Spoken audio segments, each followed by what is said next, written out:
Awesome. Welcome everyone, and thanks for tuning in to the first webinar in our series where we'll be looking in depth at different religious sects and having a conversation with different religious leaders and what that sort of means today. In part of our first conversation, I'm joined by Reverend Sue Paton, very lucky to have you here today, who is the chaplain to Whanganui Collegiate School and St. George's here in the Whanganui region in New Zealand. So would you like to give us a little bit of an introduction about what your role is and what you sort of see that being as part of the Christian faith? Certainly. Thank you, Mia, first of all, for inviting me to have this conversation with you. What is my role? My role is to facilitate and encourage Christian spirituality within St. George's and Whanganui Collegiate School, and really to find a faith expression that is relevant for young people and is inspiring for young people. So that's really what I try to do. And you've worked as well all around the world. You've done a lot of humanitarian things within your own South Africa. Could you tell us maybe a bit about that and how you think that coincides with your Christian faith and being chaplain here, and how you sort of bring those messages and inspirations back to young people? Thank you, Mia. I'll attempt to do that. Yes, so I do believe that the most important thing about our religion, and it's something that we have in common with many religious faiths, and that is compassion, that we operate from a place of love and compassion for others. And in order to do that, we need to show some kind of action in the world that is around helping and assisting other people. Because life is hard and we need to help people. So I did work in South Africa in a similar school. Well, I've worked for many years in underprivileged backgrounds. I have taught in schools that we would call township schools.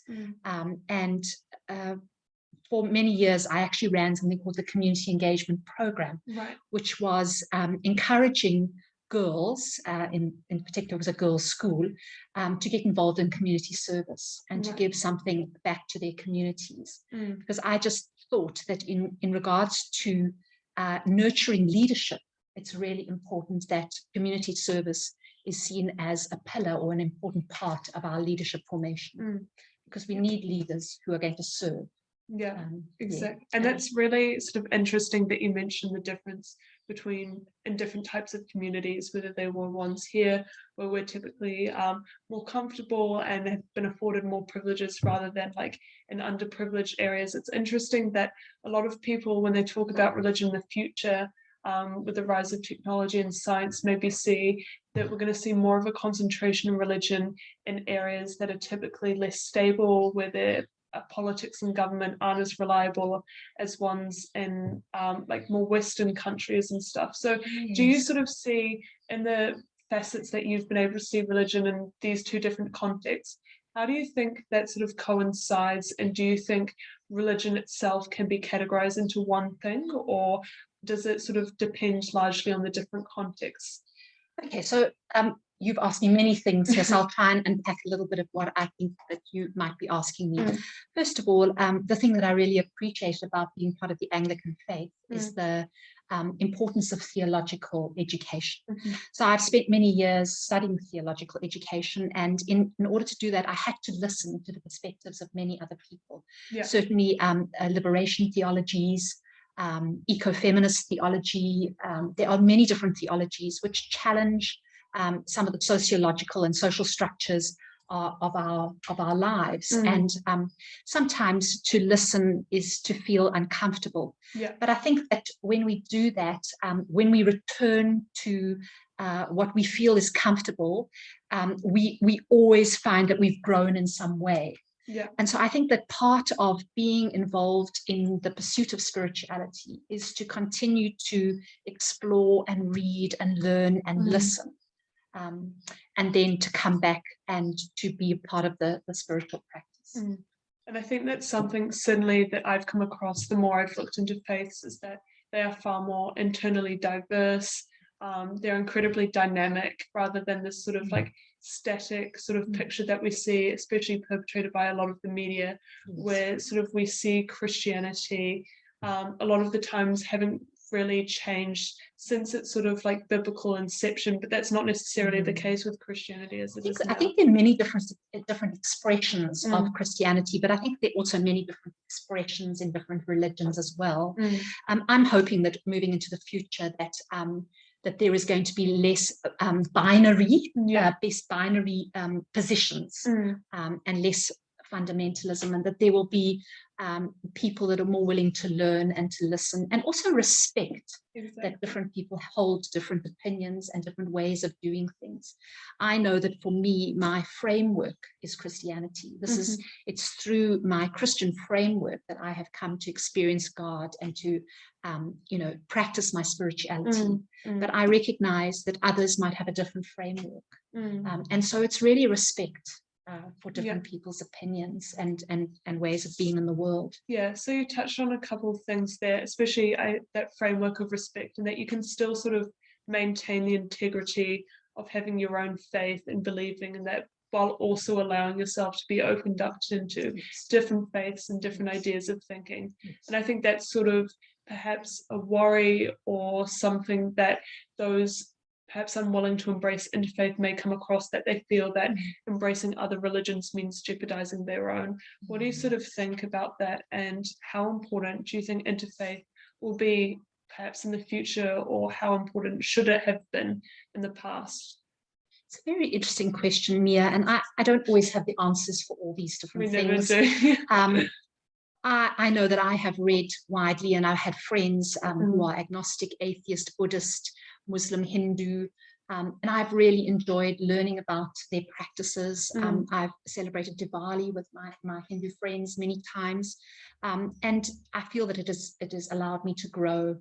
I would hate to neglect my own Christian spirituality, because it's basically through my experiences of the world that I've come to know God. And I think it's important for me that I continue to practice what I know, and what I've worked hard at understanding the best I can, if I can put it that way. Because there's a wealth of historical traditions, and I'm still learning about Christianity. So in many ways, it's about holding other ideas and other people's expressions and thoughts, but also at the same time continuing to be faithful to your own traditions. I can put it that way. Yeah, beautifully said. So you can, just because you explore outside of your own realm doesn't mean that you're completely neglecting it. It's sort of more like a constant dynamic sort of rediscovery, and perhaps even in discovering other faiths and opening yourself up to other dialogue, you become you're holding yourself to accountability to your own faith and your own beliefs. So maybe it's a matter of like reframing how you can prove your faith to yourself in these different ways, in these different capacities. Well, I'm just thinking about an example of that, is that I think the more we grow in our faith, the more we realize that there's so much commonality that we share with other faiths. So I was just thinking about the wonderful relationship that Bishop Desmond Tutu in South Africa, the Archbishop of South Africa, who has a great political history and is an icon of South Africa, and his relationship with the Dalai Lama. Both being they've both been Nobel Peace Prize winners, and that they share a wonderful sense of humor together. They both experience suffering. They both believe very deeply in compassion. They both believe in the exercising of love. They believe in maybe the discipline of emotion, so like letting go, forgiveness, restorative justice, and all of these different things. And so, and I love reading their book. And so I think we continue to grow and discuss and learn and change, and that there is so much that we do have in common that we can explore and learn from. Yeah, and I think that for me has been something that has been so fascinating learning about religion, is that it's almost more of a living thing itself that constantly changes. It's spirit, but it's also in the way in which you communicate, the way you see things. And as much as it's sort of a belief within certain things, it's also a belief beyond that and the way we see that. So that for me, I think, is something, especially as young students, that we sort of see, because I think there is that sort of tendency to see religion as very static or sort of remaining unchanged. And I think that's something that needs to change.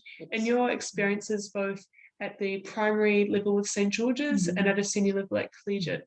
Do you think, is there something, sort of a trend you might be noticing amongst the young students and their reception towards Christianity and faith in general, or are there any misconceptions that you think are really important to clear up? Well, I think it's immensely challenging to be a chaplain in what is essentially a post-Christian world. I think that those who subscribe to maybe the Christian faith and other faiths are sometimes belittled for their faith and looked down upon. So I think it's very hard to hold your position in our modern society. So I think really it's about, for me, teaching young people that there is great value to faith. There's a lot more to faith than what they've maybe seen on the media. And that, as I love the way you put faith as a living thing, it's a living dialogue. It's a constant dialogue that we have with one another and with God. And our faith needs to be informing our conscience and the way we live our lives, and supporting us in our action in the world. And we need to be part of, looking after the world, doing things that would make it a better place for us all to live. And I just want to touch briefly back what you said about that post-Christian world, because I remember that conversation we had a few days ago. What do you think, is there a turning point you think we've seen when we've gone from that pre to post-Christian world? And what do you think that have certain mechanisms like technologies or changes in society led to that? And how do you feel, and how do you think other young, perhaps less confident Christians feel embracing their religion and that sort of a society, that post-Christian world? Yes, it's a very challenging one, but that's where I think theology is so important. So I think there's a wonderful eco-feminist theologian, Sally McFay, who has written a book called Models of God. And I just love reading some of the models of God. If God, just ideas, they're not necessarily, they're not absolutisms. They're not saying that God is this or God is that. But, if God, for instance, was the world, then I think she's got this wonderful thing where God's body is the world. So if God's body is the world, then how does it follow through that we would treat God's body? And are we aware of that as we, live our lives? There's some wonderful models she's got. God as friend, God as mother, God as just some lovely models. And so if we start to explore new models of God and not always stick with the old models of God, if we allow new models of God to emerge, then we maybe strengthen or increase our dialogue. And that's really, there's a whole lot of intersectionality with Christianity, with feminism, with ecology, all of that. It sort of encompasses it in ways we can't even realize or understand. But I think especially with Christianity, there's a lot of, especially with the Old and New Testament sort of, and the sort of different interpretations and values that different sort of religious sects have, in that there is that sort of like difference between reflecting on the past and sort of trying to adapt and sort of like not necessarily fit into, but more sort of like accommodate to the changes and social changes within society. Do you think in that regard? I think it's really important that we don't abandon the past. I think it's very important that we don't throw everything out, that we've got traditions. They've taken 2,000 years and they have value for us. I think we need to unpack them, but I don't think we need to abandon them. So, at Collegiate, we sing our old hymns. We do a lot. We are very much a part of the old traditions, but we are not prepared to just leave it at that. We want to continue this dialogue around spirituality because we actually love spirituality and we love God, and we want to be involved in the practice of spirituality, Christian spirituality in our place in the world.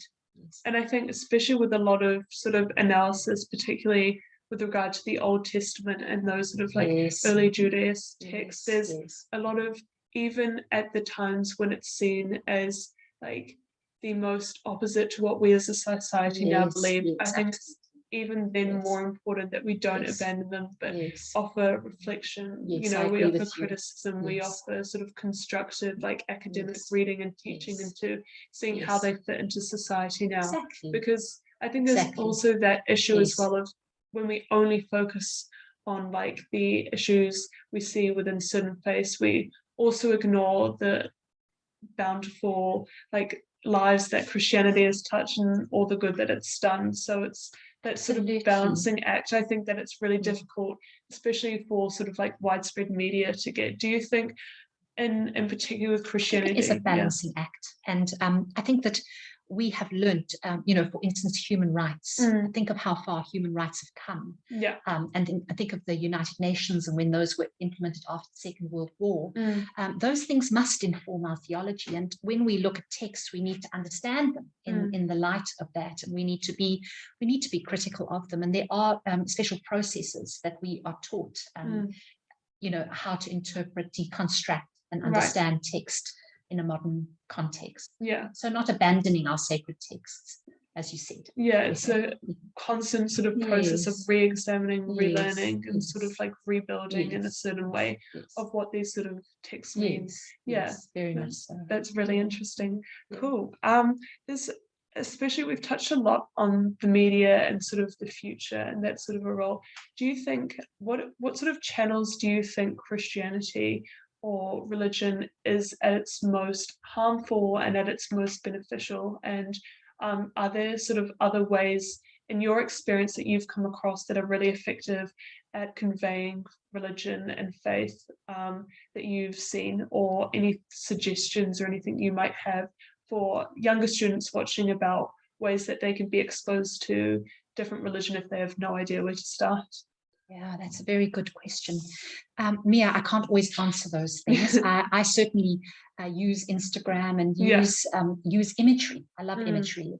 As an artist, I love imagery, and I think that imagery speaks to the soul.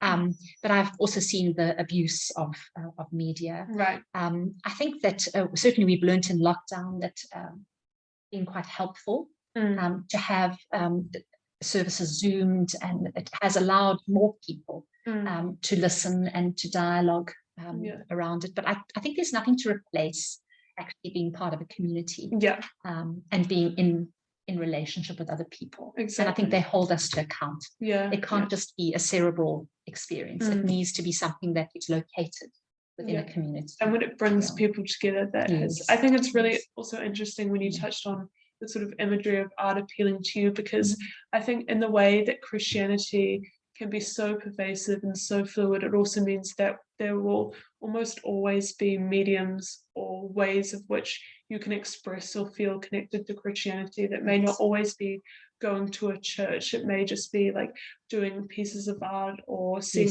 musical pieces performed by the chapel and that sort of thing. And I find that really beautiful. Very much so.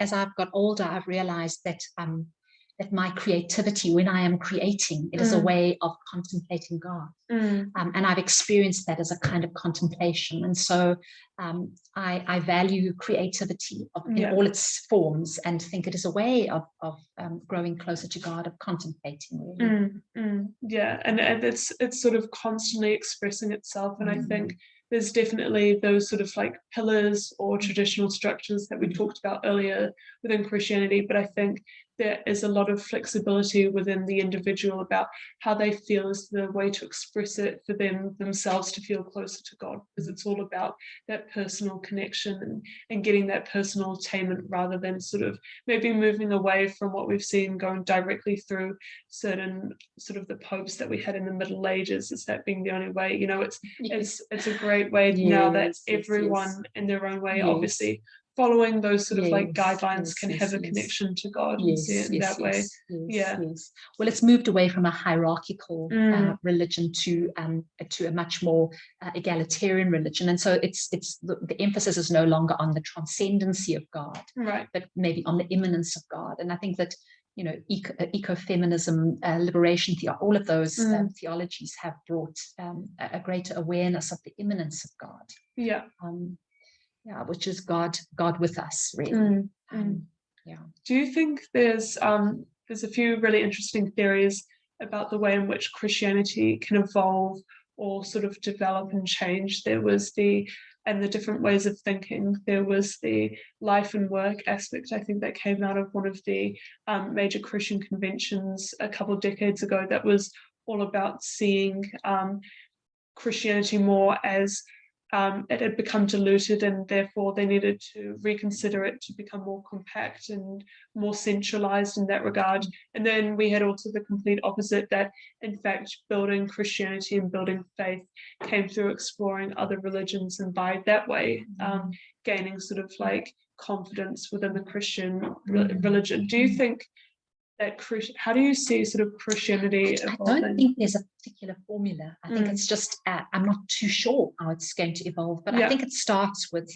a sincerity or determination or a desire to work it out in the context in which we live. Yeah. And so certainly I'm involved in that, trying to work it out and speak and maybe make it accessible to young people, so that they too can then maybe make it accessible to their younger generations. Exactly. And so I think it's something that's constantly evolving. I'm not sure that I could say that there's a particular formula or any particular idea that I think might that might emerge. I think something that Bishop Justin said, which I thought was really interesting, and Bishop Justin has been a Christian a very long time, much like I have been. So when I was young, maybe the models of Christianity I observed are very different to the models that I observe now. But he just said how important it was for him to keep on learning. And I think that's something that I've learned. And so I'm never without a spiritual book. And every day I try to do some spiritual reading, because every day I'm learning something from that experience. And then I try to reflect on that and pray about it. And I am, I have not arrived. I will never have arrived. I will always be learning. Yes, there's always something to learn from. And even if there's sort of like a certain area we consider ourselves experts in, then that is only from our frame. There are multiple other perspectives who view the same thing in a different way. And I think that's what is also intrinsically quite beautiful about the Christian religion, is that there are so many different ways of appreciating and loving the same God, and that, reflect. I love the way you put that. Other, it's nicely put. I agree with you. There are so many ways of reflecting on and loving the same God. And I think our spirituality needs to be essentially a hopeful. Yeah. And that's what's important to me. Yeah. That's something that brings hope. Exactly. For all. Yeah. That sort of answers my next question about the whole, is there something fundamental amongst Christians you believe in? Well, I would think compassion. Yeah. And I would think hope. I think those two things are really important. Yeah.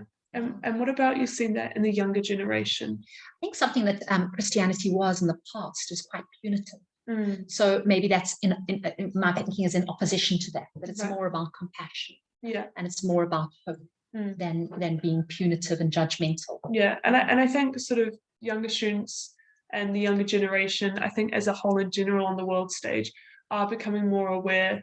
They're having the agency to, if they see a problem within society, they're not going to be the ones to just sit by and let it happen. I think we're seeing that like active rhetoric and action. So I think it's also a really important step that what we've seen happening a lot with climate change, we can hopefully start to see within that shift of framing about sort of religion, and to see it like as bringing a lot of benefit within society in so many different ways, and I think that's something that students are partly aware of, but can definitely be explored a bit further. So yeah. And whatever societal problems we're encountering, whatever environmental problems we're encountering, whatever we're going through, we need to also be working that out in the chapel, in our spirituality, in our everyday life.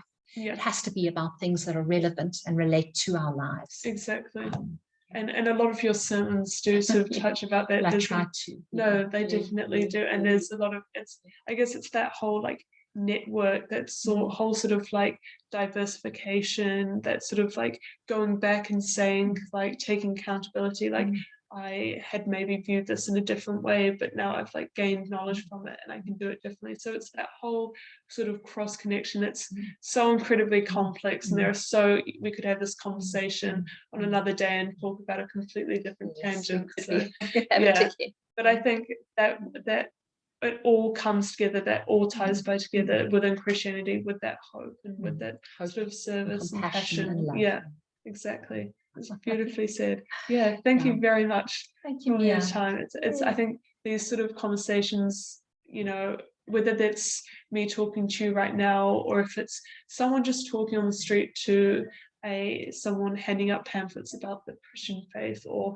if we have a lot of Jehovah's Witnesses as well in Whanganui, and it's sort of like, I think that active dialogue, putting yourself in those conversations Absolutely. are really important. So it's Absolutely. an absolute pleasure talking to you. And Thank you, Mia, so much. Thank you so much. Thank you. Awesome. Thank you.